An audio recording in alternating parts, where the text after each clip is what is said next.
Well, this is actually going to be co-produced by myself and my partner, Christine Alvarez. And we're going to help you with tackling the imposter syndrome.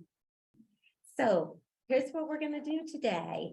We're going to start off with some introductions of those that are participating by video, as well as those of us in the room.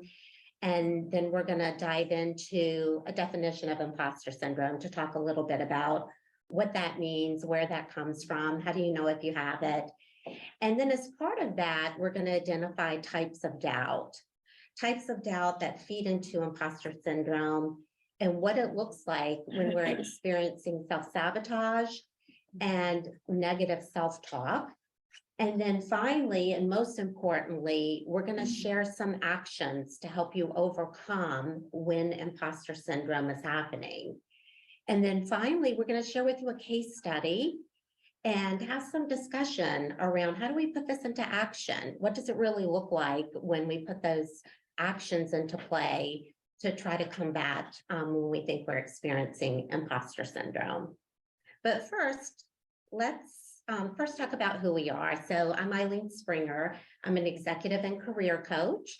I have a 30+ year background in human resources, leadership development with large Fortune 100 companies. For the past 5 years, I have been doing executive coaching.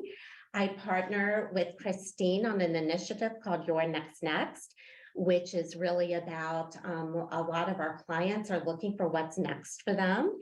And we spend a lot of time coaching women. We're both coaches for Chief, which is a women's executive networking group, as well as having private clients and team coaching and coaching executives, mid-level professionals, and early in career professionals in all industries. And now I'll let Christine introduce herself. My name is Chris Alvarez. I'm an executive coach working with Eileen. Also met Eileen at Columbia when we went back. I've been coaching for about 5 years. I came out of a 30+ year career in marketing and entertainment, previous boss.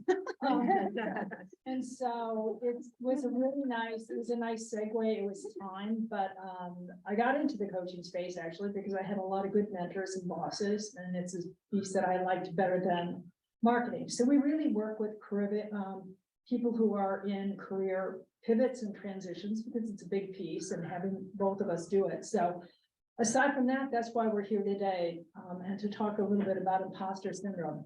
So kick it back to you, Eileen. Okay, I'm going to now toss it over to Christine to really get into the meat of talking about imposter syndrome. Okay, thank you. I'm a fast talker. I probably talk fast, and I talk really fast when there's food in the room. Faster I talk, usually the more food. But let's get into this thing about imposter syndrome. So the idea is that it's a term that's used a lot. It's bantered about, and it comes up a lot with our clients. We hear it a lot from our clients, and it feels like a mask. It's like you're kind of hiding something. There's something not quite authentic or real about it.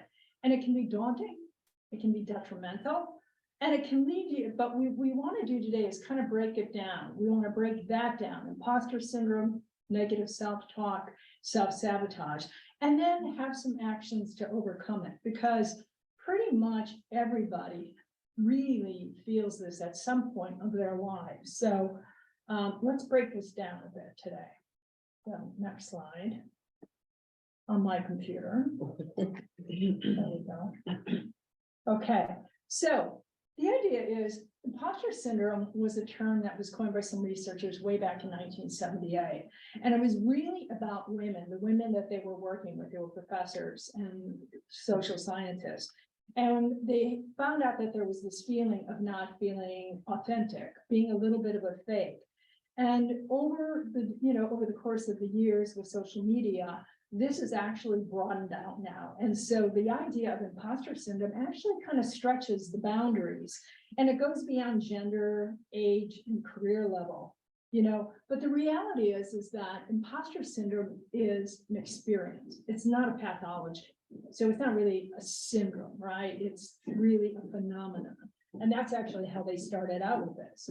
So it's that feeling that you don't deserve success, right? And that you don't have enough knowledge and that you're going to be a fake, you're going to be found out.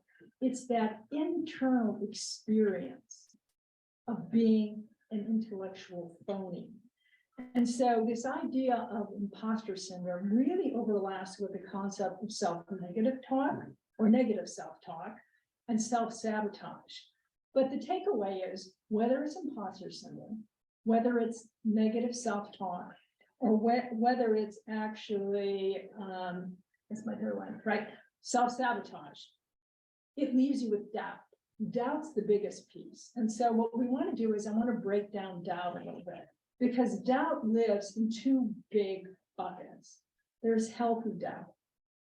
And healthy doubt is what I say are those butterflies in your stomach, right? This is before you're going into a meeting or a presentation like today, little butterflies in the stomach, right? But what it does is it's healthy because it helps you prepare.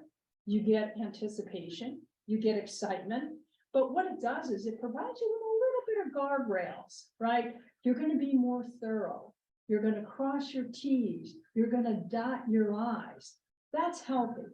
One of the things is I have a rule. If I'm presenting, I usually run through a presentation 3 times. If I do too much, blah, blah, blah, blah, right? So if there's blah, blah, blah, it's over preparing. But if I don't do enough, I really don't do well. And I have to find that balance. But if I don't have the nervousness in my stomach, I'm usually not going to do as well as I think. So I recognize that as a good thing. The other piece is the unhealthy doubt. This can be very detrimental. This leads to anxiety. This leads to constantly second guessing yourself, which I'm sure we've all been a part of that at some point in our lives.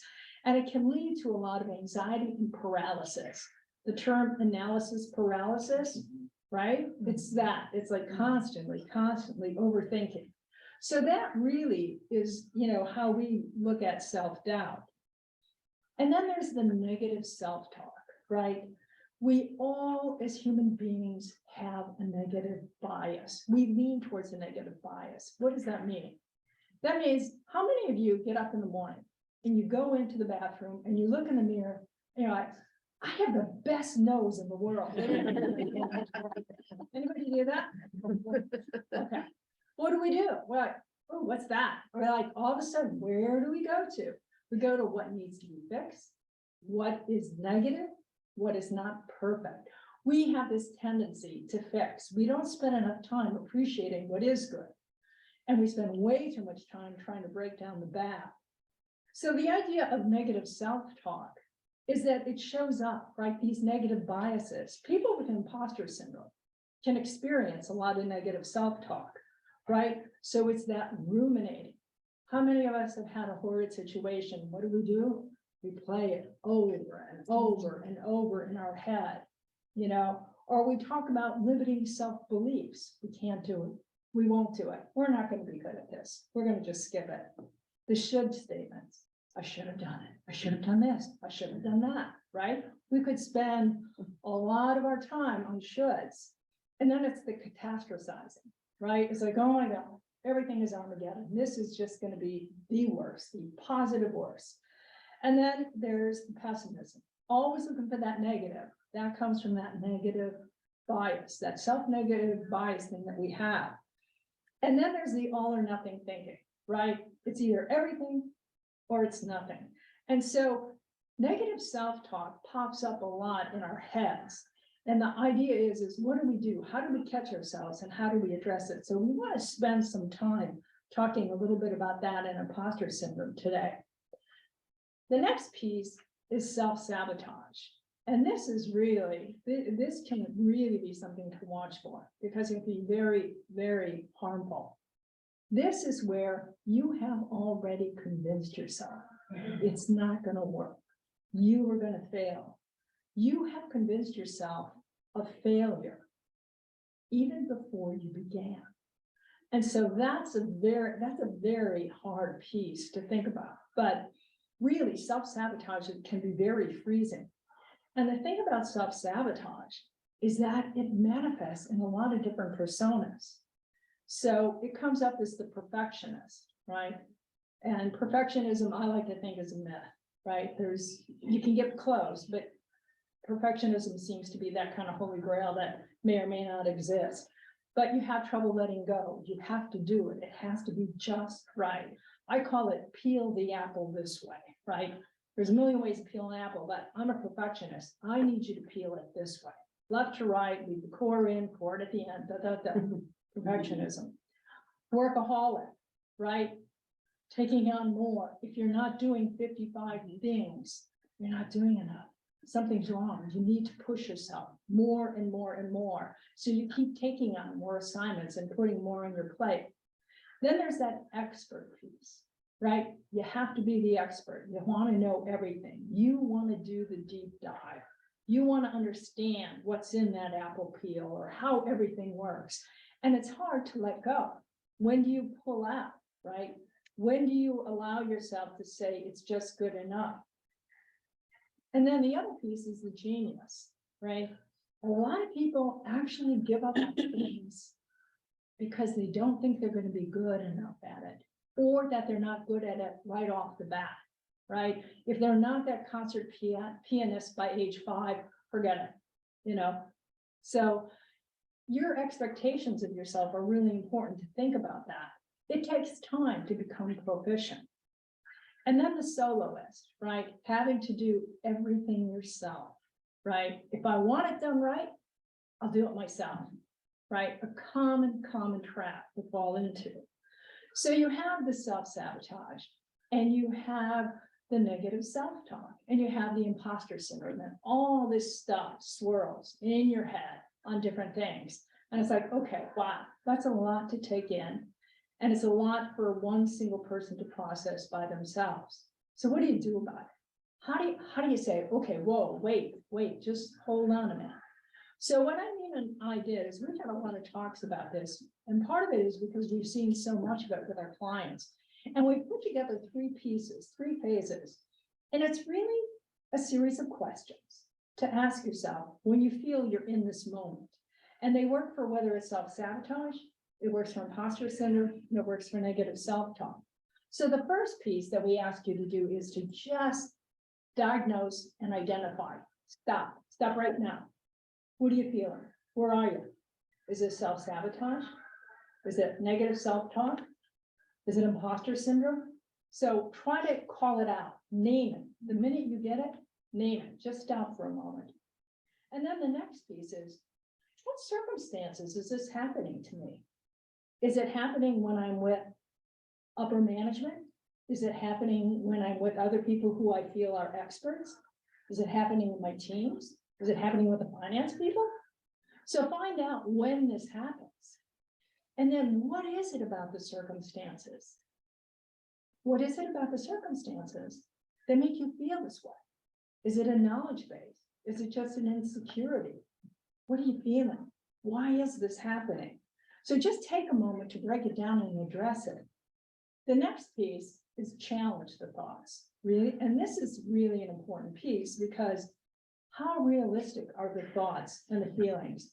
Oh my God, I'm never going to be a prima ballerina. Well, that may be true for me. But the idea is that how true are these feelings? Because half the time we tell ourselves stories that really aren't true. A little bit of true maybe, but not true. How often are these feelings true and how realistic, right? Where are they coming up? Because that piece is that we are calling out things based on what we're thinking and a lot of what we're feeling. So really trying to break that down. And then thinking about it and taking a step outside yourself. What would a mentor or best friend tell you? Right? Would they really tell you, oh my God, that sucked. You did the worst thing, blah, blah. No, they wouldn't. They would really try to help you reframe it. So taking a moment to challenge the thoughts, taking a moment to identify them is really, really important. And then the last piece is respond, but respond with grace, right? What really is in your control? So go back now and think about what can you really control in this situation? How else, where else can you get support? Can you get resources? Because a lot of times you don't have to do it alone. The next piece is reframe those negative thoughts with neutral thoughts, right? Neutral thinking, just if you haven't heard the term, it's a high performance strategy. It emphasizes judgment-free thinking. It's used in a lot of crisis situations and it's used under pressure. And it's just kind of saying, okay, wait a minute. What did go right? Accept the fact that you can't change the past, but you can learn from it. And chances are with the right thought, you can avoid it. So the idea is trying to catch those negative thoughts and reframe them.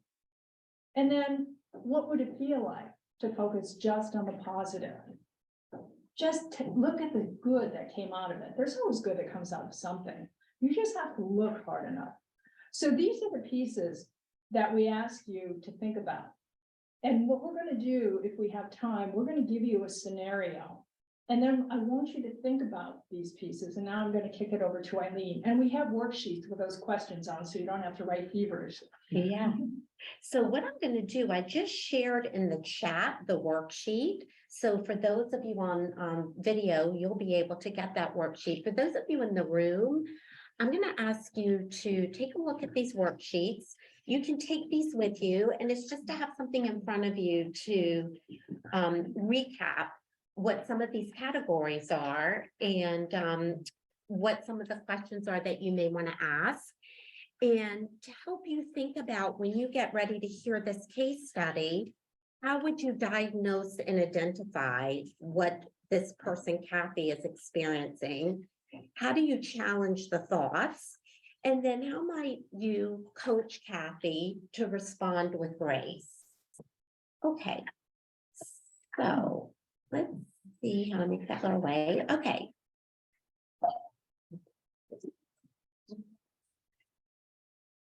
Oh, thank you. Let me put that up one. So here's the scenario, and Chris and I put this scenario together as something that is very typical of what we see with our clients and the types of things that we coach on.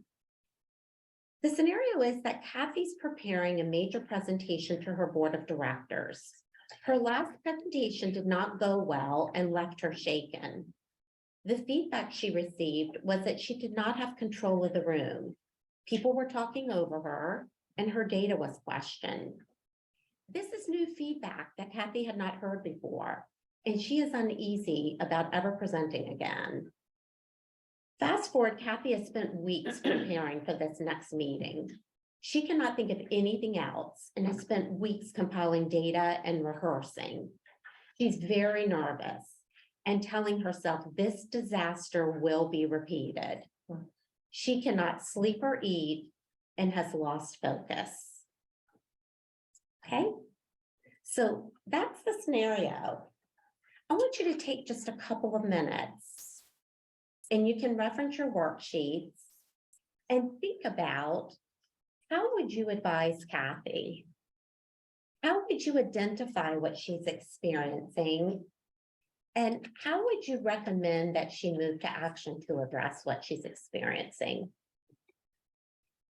I don't know. Just a couple minutes. Absolutely. We'll take 2 minutes. We're just going to take 2 minutes to let you think about it.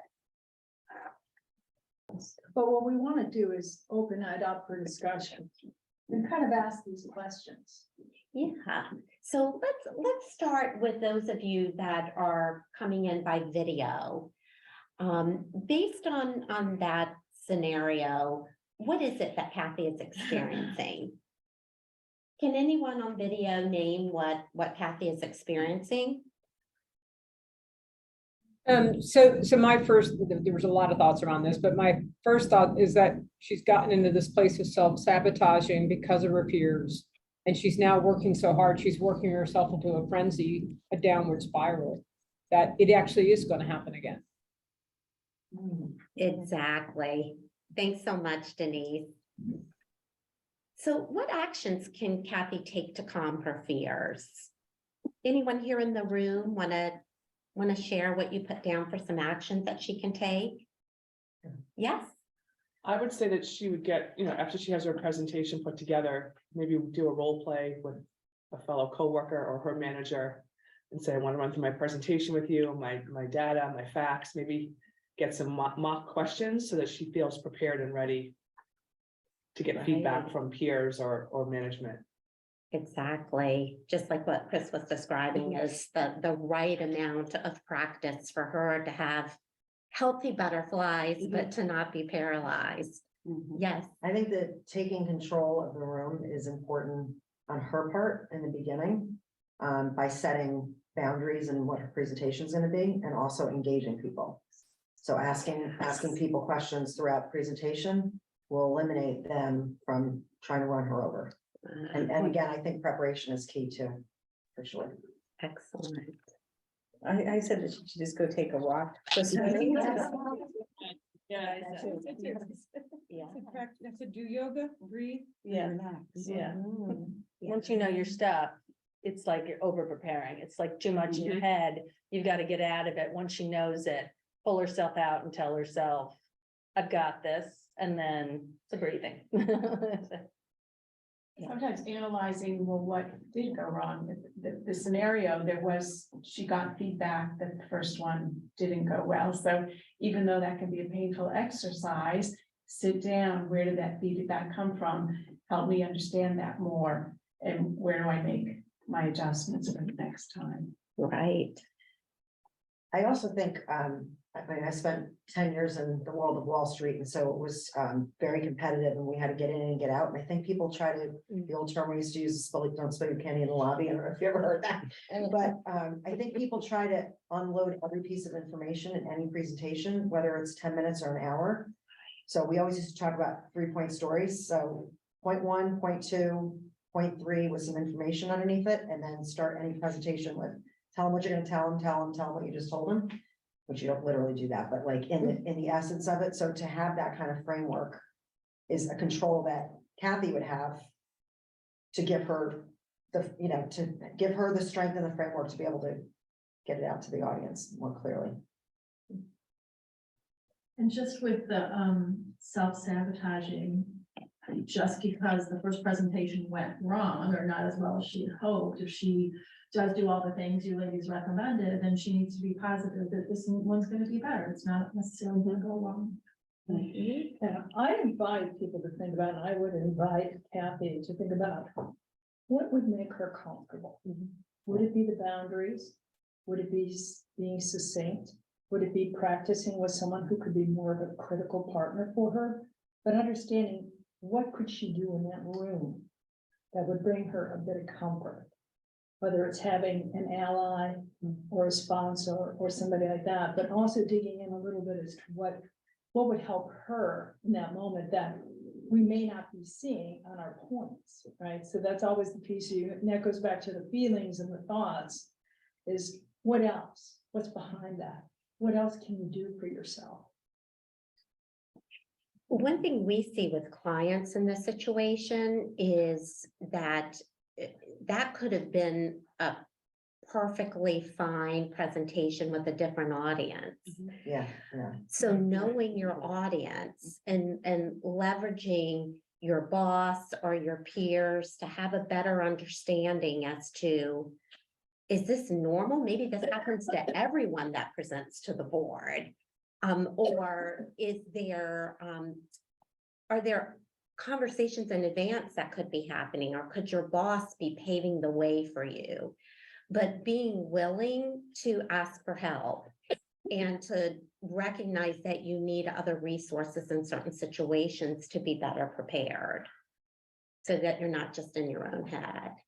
Can I ask a question? Is that okay? Of course. Do you find, this isn't Richard, this is truly a question. Do you guys find or believe that men have the same imposter syndrome that women do?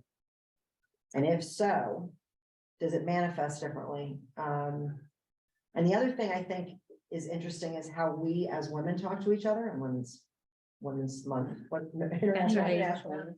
You know, the amount of women that have said to me things like, you're scary, you know, or you're to this, or you're to that a man wouldn't say to a man, and probably, you know, working with mostly all men in the 90s would never say to me. Yeah. So I feel like we have it in our own head as women specifically right now. And then we don't help each other necessarily enough to avoid that pothole.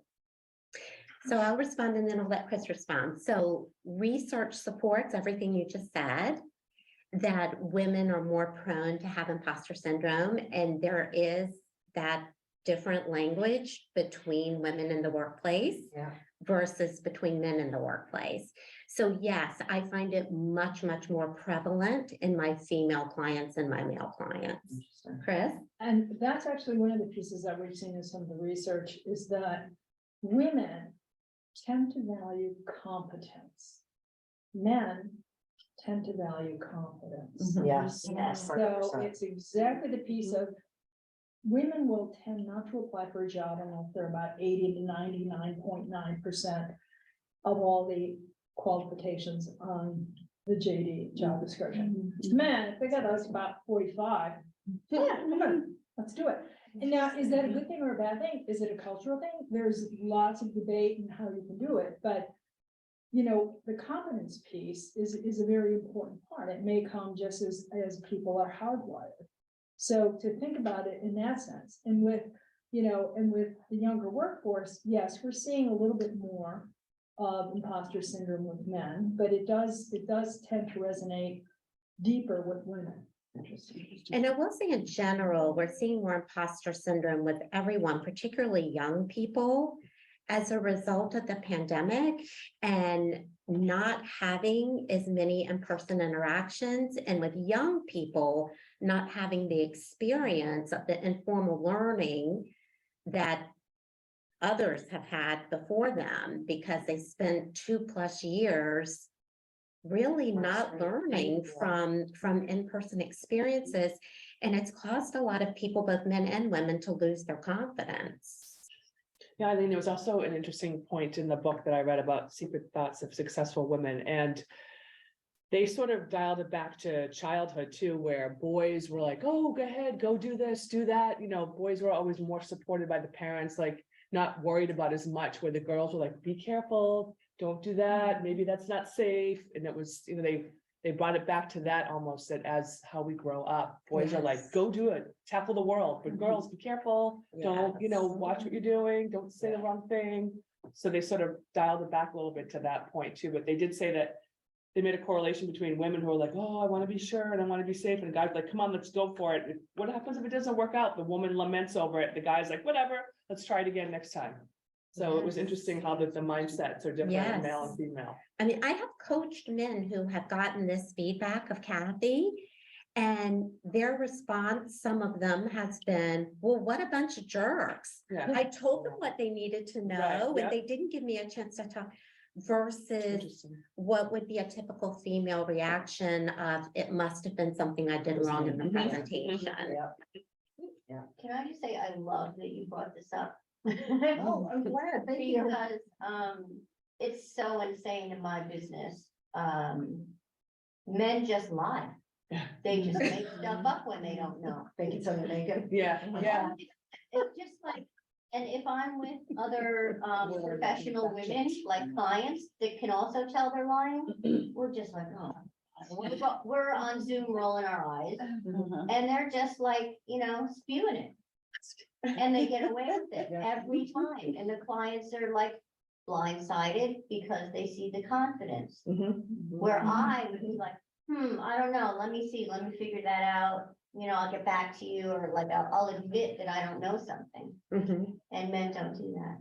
At least not in advertising that I've seen. Now, Yeah, that's what it you're is. right about that. There is this line that came up with some women that I work with, that I coach. You know, we got into a discussion of the fake it till you make it, and somebody said, no, it's faith it till you make it.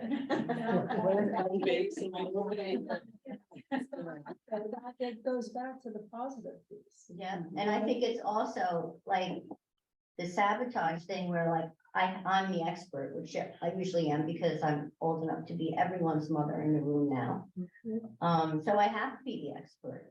So if someone's saying something wrong, it kind of pisses me off because I know they're wrong, but they say it with such confidence that then they become the expert. You know what I mean? Yes. Can you politely override them with your experience? It works, but sometimes I gotta just step back, because I'm freelance, so I'm Right. not, Okay. you know, I'm the hired hand, I'm the hired expert in the room, but I'm not the one with the relationships. So I always have to like, you know, it is what it is. Other thoughts? We've got about 3 minutes before we wrap. Keep wanting to look this way, but I know I have to look at that little thing. there. The owl, it does look like an owl, by the way. What about, any questions for those of you who are virtual?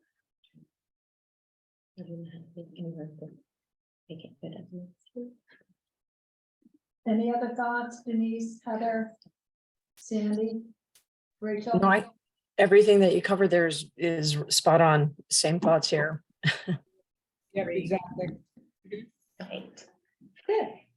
So again, Chris and I picked this topic because there's so much out there now about imposter syndrome. And part of our work together is research and bringing that research to our clients in a way that's helpful. And we also are finding that, you know, it's a great time to have the partnership with a coach when you're experiencing some sort of doubts about your current situation, if you're in the process of pivoting, or you just need a partner to help bring that clarity and have a process for bringing that forward. So there are two things that we're doing. We're launching some coaching circles, some in-person coaching circles here in Fairfield County, because we're finding there's a big desire to meet in person again and to get the energy from other women meeting regularly in person.